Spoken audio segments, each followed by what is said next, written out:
Victoria's into day 3 of a lockdown that could go past the planned 5 days. Questions are now being raised regarding Victoria's infection control procedures, with a leading virus expert claiming the state's protocol had failed.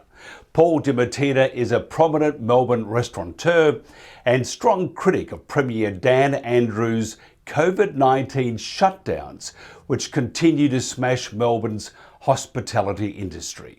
Paul, thanks for joining us once again. Wish the situation was better though.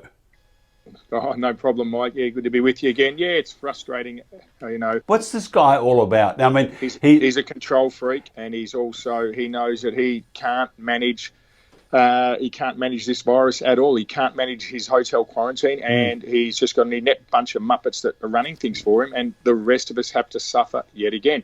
And he had an inquiry where he's wasted $30 million of our taxpayer money here in Victoria, and he still can't even get it right after that. So, you know, he's just got to go. He's got to put his hand up and go. But from what I'm hearing, no one really wants to walk into a poison chalice, and you know, his complete ideology and everything he's doing is just.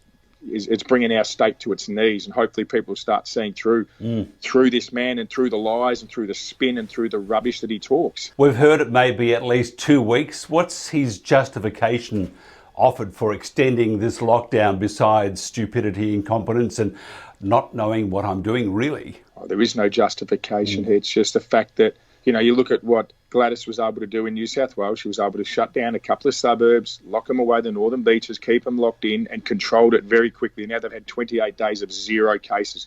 She's just showed what good crisis management's all about, whereas he has no idea. He's locked down a whole state. The whole state. Friends are ringing me from Shepparton, Wodonga, Mildura. They're locked in. They're angry.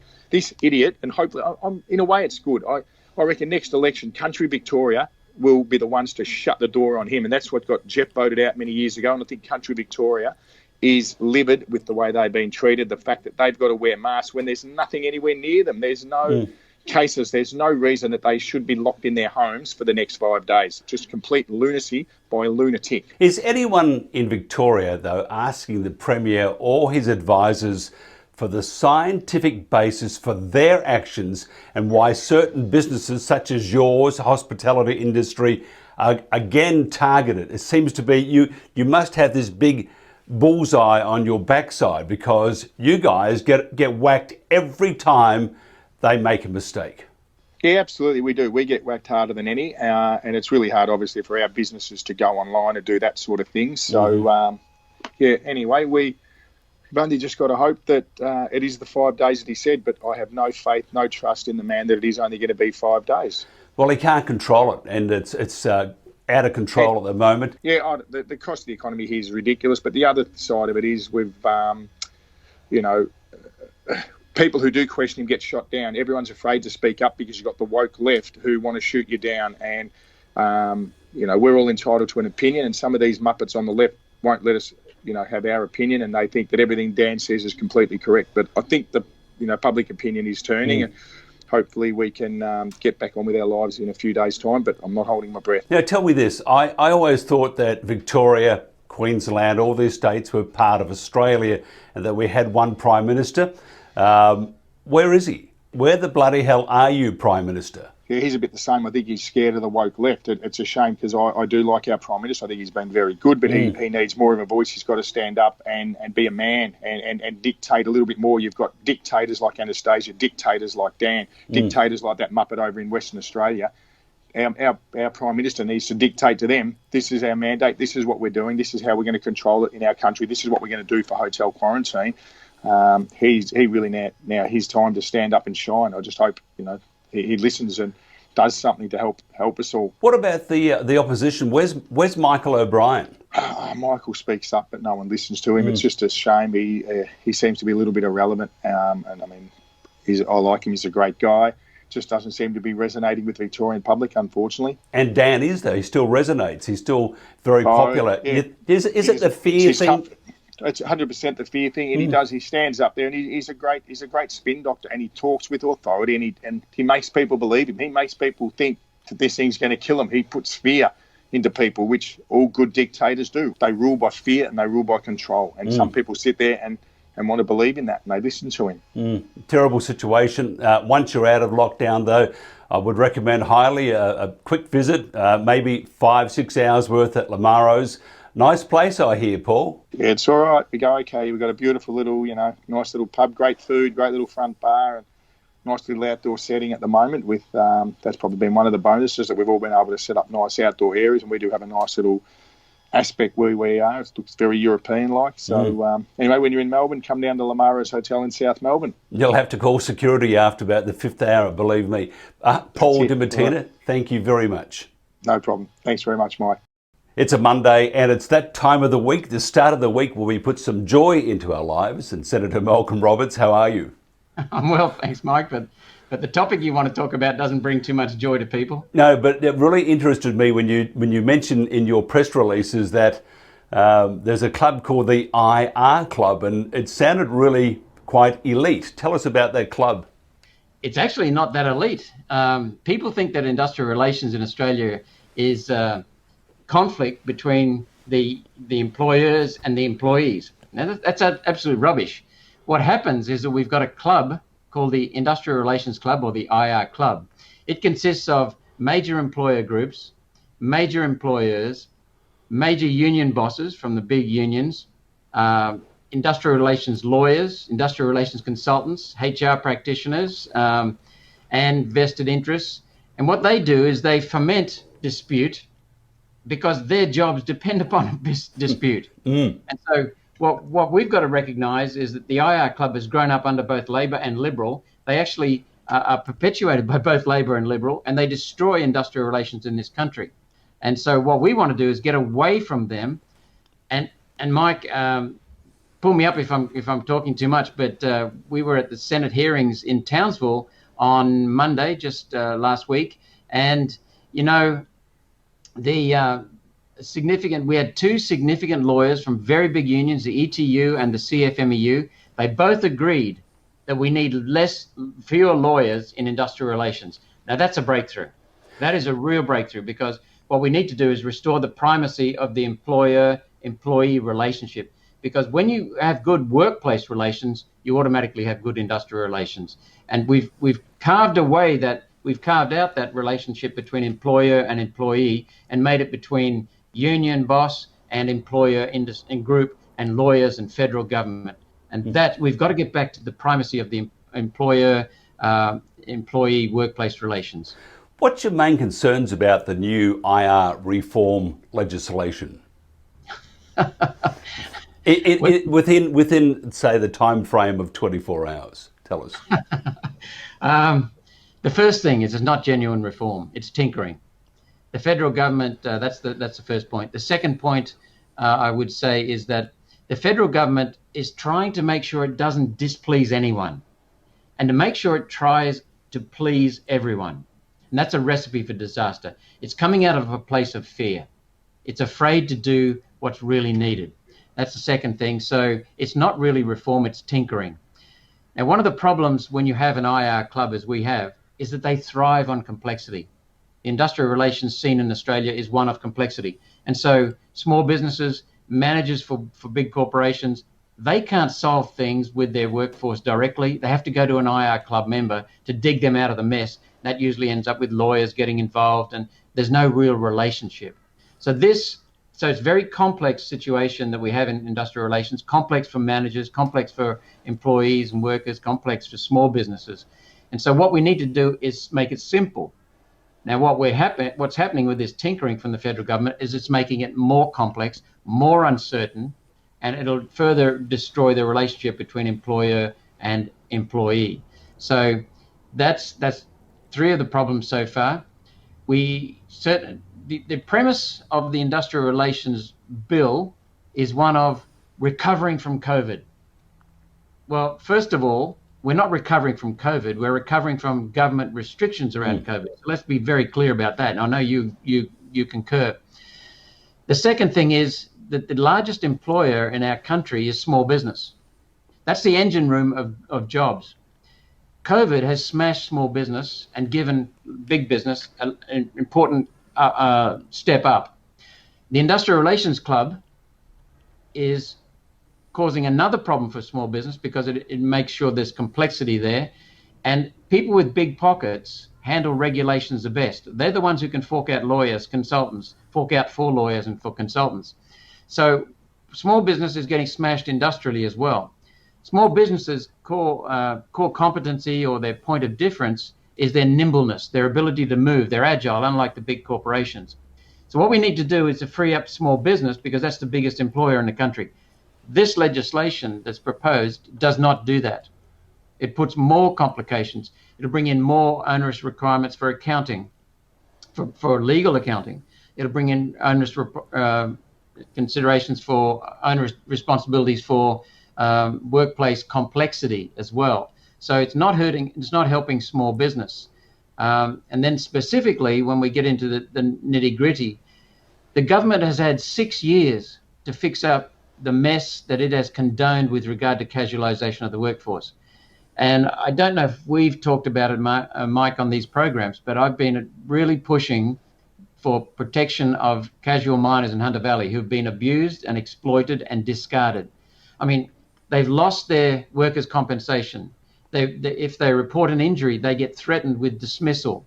That's to deter them from reporting an injury or an incident. Safety is being compromised because of that as well.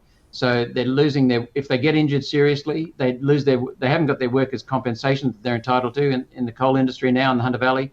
They haven't got their accident pay. I mean, these are things that are enshrined in Western civilization. You know, that's what the unions fought and died for back in the 1880s. Lost. They've lost their basic entitlements under the award. They work 52 weeks a year without a break. They also have 40% less pay at Mount Arthur Mine, for example, than the fellow sitting right beside them in the next truck doing the same job, same responsibilities, 40% less pay. And so we also have long service leave entitlements that have been cropped. And when the workers go to put forward their discrepancies in their entitlements, they're not trusted until we came along. And then we started holding long service leave, coal long service leave accountable in the Senate, and we're starting to get some changes there. But I mean, it's an absolute disgrace what's going on with casualisation. The remedy, though, has only been put forward now by the government because some of their big business mates have started to wake up that they're exposed. The Labor Party has ignored this entirely in the Hunter Valley until I started coming out and raising hell with it. The member for the Hunter Labor Party's Joel Fitzgibbon, he has also not only ignored this. We had one case of one worker wrote 6 times to Joel Fitzgibbon, no response for any of those 6 times. But when I came out and said it's not just casualisation, it's the destruction of entitlements and safeguards, he basically ridiculed me and rubbished me and said this is all nonsense. Well, now it's coming out bit by bit. So we've got the federal government in damage control mode trying to protect its big business mates who are now exposed as a result of a court case last year and the year before. Do you see, Malcolm, though, I mean, what are we now, a year into COVID, or just on a year? Do you see, and we've often talked about it, you and I, about the how the big will get bigger and the small get smaller and the government control becomes even more controlling. And we talked about global reset, whether that's a bit too left for this conversation. But do you see, though, that the big are getting bigger and the small are getting smaller?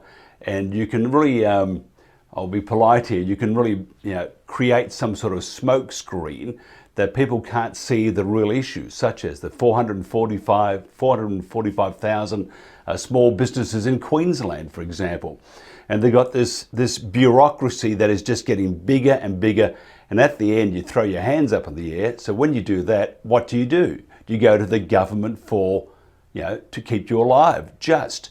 So therefore, you have this, like this great global reset. The big get bigger, government gets bigger, and the small get smaller. You're absolutely correct. And regulation is the enemy of the small business person, and it's the ally of the big business, because who can afford the lawyers to get around regulations? Who can afford the lawyers to stay intact with regulations? It's big business. And they're the ones who make make hay while regulations are around. It not only industrial relations, it's banking, it's a lot of things. So I'm not advocating deregulation because our country is so rife with regulation. And by the way, I've lived and worked in America. I've traveled through all 50 states, lived in about 8 and worked in 8. America, well, you have too. America is beset with regulations. It's socialist at its core. Government controls so many industries over there, and they're doing it for the big players, exactly as you said. And the people pushing the Great Reset are big business. And they make the money out of it. What do you see as the most important things needed right now to support business while also protecting good employees? In terms of the industrial relations bill, I'll get onto that in a moment, but in terms of the country and generally what's needed for business and employees is honest governance. We have got away in this country from policy that's based on data. We have now got opinions, vested interests, ideology, driving, and political survival driving policies in this country. It's right across. It's water, it's property rights, it's the ability to own and control our own property, it's taxation, it's energy. I mean, these are fundamentals, Mike, and they're being destroyed before our eyes. Energy policy, there's no data driving it. It's contradicting the data around climate. So what we've seen is the destruction of our country. So we've got to come back to policy that's based on data, objective facts, observations, real observations, and people's needs. So that's the number one thing we've got to do in this country. Industrial relations, we have got to simplify the system. We need comprehensive reform of industrial relations, get back to drawing boards so that the primacy of the employer relationship with the employee becomes the key to industrial relations. We also have to make sure that these are our 3 aims in One Nation on industrial relations. Protect honest workers, protect small business, because that's the engine room for jobs, and restore our country's productive capacity. And that comes back to that employer-employee relationship again, because the people, when you empower the employee and the employer, and they're both free to really produce, then you see all kinds of things. Australian workers, I've worked with, I've seen Chinese workers, I've worked with Americans, Canadians, I've worked with Asians, I've worked with Indians, I've worked with Pommies. You know, I work with anybody, but no one will beat the Australian. Innovation, innovation, and also that initiative. And when you get an Aussie fired up, get out of the way, because that's all he or she needs. The trouble is with Aussies is they're not so easy to fire up when you've got poor management and poor leadership. And our country is very badly led, and there are so many people disgruntled. But we need to free up industrial relations. We need to make sure that small business in particular has the freedom to start to really exercise their talents and their innovation. Okay, here's my little surprise question for the day, and you're the lucky one. You went for a walk through Townsville. You saw a lot of shops that are closed because of probably COVID, or it is because of COVID mainly. Okay, they're all shut. What would happen if they stretched this lockdown or locked the borders, and they've got Palaszczuk running from tree to tree, stamping out the coronavirus. There's one over there, jump on it. Then you got McGowan doing the same thing. Then you got Dan Andrews. He's got some good lawyers, so I won't say anything about him. But stretch this out 6 years. They're saying 2 lines of thought: that the world is going to go through this COVID norm, which is not normal, for 6 years at least. Talking about it in the US for 10 years. Now, we're doing it really tough right now. Government can't keep looking after everybody. We become a socialist-communist society. What happens in, say, 3 months? 3 months or 4 months, and we're still going through the same garbage from Palaszczuk, McGowan, Marshall in South Australia, Andrews in Victoria, jumping on the coronavirus, trying to save our lives. What would you do? First of all, I'd get back to the data and go and see and learn from the people who've managed it extremely well. And that's the Taiwanese in particular. Koreans have had a good chop at it. The Vietnamese, I'm told, I haven't done so much work with them, but work on them. But we have to get back to understanding the scale of the problem. There are fewer deaths from the COVID virus than from some severe flu outbreaks. That's the first fact. The second fact is that the mortality rate is high amongst some elderly people and those who've got comorbidities, who are weak immune systems. So we know that. So then the third thing is that there are still some young people and some middle-aged people who contract COVID virus and who don't recover for a while. That it lingers with them. So we know that there's some treatment needed for that. So if we put all that together and we look at Taiwan, Taiwan has a rigorous testing regime, tracing regime, and quarantining. So rather than lock down everyone, the Taiwanese, we've done this before, we've discussed this before, Mike, they lock down the sick and the vulnerable, and then they have vigorous tracing and testing, and they let everyone else go back to work. Now, the significant thing is that Australia, there are 2 points with this virus. Australia has done a pretty good job in terms of minimizing the deaths. We've had over 900 deaths. Taiwan, similar population, much more densely populated, so easier to spread the virus. Earlier virus input into Taiwan from China, much more traffic between mainland China and Taiwan. So they had a bigger threat than we did, a bigger risk. In the time that we've had over 900 deaths, they've had 7. Not 700, 7.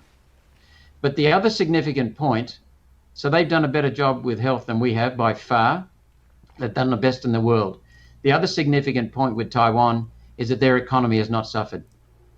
Despite the fact that they're American, they've got a very big customer base in America and Europe, and that has been devastated, they're still bubbling along at only 0.6% below their normal economic growth. So that's astounding. And it's significant there that what we do is the future health of people depends upon today's economy and how much we can afford to spend on preventive medicine, preventive health, and also on future health infrastructure. Taiwan is looking after its future. We are not. We're also causing people to have mental illness and other physical illness because they're not going to doctors. We're depleting our immune system. So what we need to do is focus on, first of all, a decent plan based on data, which the government has not done. None of the states or federal governments. We need to work on the cures, and we need to stop vilifying people like Craig Kelly. Craig Kelly, I've worked with him on energy. I've worked with him on other issues. He is fabulous. He gets his data, makes factually correct statements, goes to the peer-reviewed literature. He's very, very solid. And so we've got to stop demonizing people who come up with alternatives. And that includes demonizing people like Donald Trump. So there are potential cures available. There are regimens that many doctors are now advocating, but are completely ignored. And then we have the vaccine. I've got my grave doubts about the vaccine, that it hasn't been tested properly. It's been rushed through, and the same people who will make money out of the vaccine will make money only if there are no other alternative cures. And we're suppressing the talk of alternative cures. So what we have to do is to really be honest and open with the data. We have to be skeptical of the vaccine. There are many people now who want a vaccine but don't want it compulsory. The real issue here is the loss of freedom in our society, everything from forcing the people to wear masks in the car when they're driving by themselves, to compulsory vaccination, to apps that say whether or not you've had a vaccine, whether or not you can travel overseas. This is the destruction of our society. I would free up society and get back to data. Senator Malcolm Roberts, thank you very much. You're welcome, Mike. Thank you. Finally, Donald Trump's lawyer at the Senate impeachment trial, Michael Van Der Veen, was being interviewed on CBSN and had a welcoming message for mainstream media. When I watch the news, I watch one station and it's raining. I watch another station at the same time and it's sunny. Your coverage is so slanted, it's got to stop. You guys have to stop and start reporting more like PBS does rather than a TV news show that doesn't have any journalistic integrity at all. The media wants to tell their narrative rather than just telling it like it is. As Jack would say, you can't handle the truth. I'm Mike Ryan, and that's the truth.